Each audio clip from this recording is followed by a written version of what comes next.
గా నడుమైన పహల్గామ్ ఉగ్రదాడి సంగతి ఎరుకున్నదే కదా. గా ముచ్చట్ల మన ప్రధాని మోడీ సారు పాకిస్తాన్ గుండగాళ్లకు బరాబర్ సమాధానం చెప్పిండు.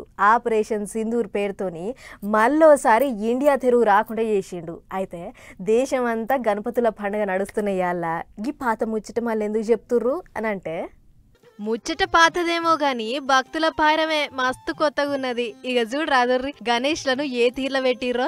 దేశం అంతా చాలా జాగలల్లా ఇప్పుడు ఆపరేషన్ సింధూర్ గణపతులే కనబడుతున్నాయి. ఒడిషా రాష్ట్రం మయూర్భంజ్ దిబ్రూగర్ జాగలల్లా ఆపరేషన్ సింధూర్ గణేష్ పెట్టి సైనికుల త్యాగాలను యాద్ చేసుకుంటుర్రు. పహల్గామ్ దాడి తర్వాత భారత్ పాకిస్తాన్ గుండగాళ్లకు ఎట్లా జవాబిచ్చింది, ఏ తీర్ల యుద్ధానికి తయారైంది, ఏమేం ఆధారాలు వాడిందనే దాన్ని వినాయక మండపంలో తీసిర్రు. గణేశుని ఏకంగా ఆర్మీ కమాండర్ లెక్క తీసి చేతుల మొనగాని రైఫల్ పెట్టిర్రు. ఇగటు పక్క మోడీ సారు గణపయ్యకు జై కొడుతున్నట్లు పోయి గుండగాలను పొరక దంచరాపో విఘ్నరాజా అన్నట్టు బొమ్మ పెట్టిర్రు. అటు మయూర్భంజ్ లా ఆపరేషన్ సింధూర్ థీమ్ సెటప్ వేసి అక్కశెల్లలు వాళ్ళు పెట్టుకునే సింధూర్లతోని గణపయ్యకు అంటించి సింధూర్ గణపతి వేసిర్రు. ఇట్లా శానా జాగల్లా గణేశుణ్ణి ఎప్పట్లెక్క కాకుండా జర్రంత ఇచ్చంత్రంగా ఉండాలే, దాంట్లో మన దేశ గొప్పతనం కూడా తెలవాలే అని చాలా మంది ఆపరేషన్ సింధూర్ గణపతులు పెట్టిర్రు. అటు ఛత్తీస్గఢ్ రాష్ట్రం బెలాయ్లా పర్వతరాజ్ గణేశుని పెట్టిర్రు.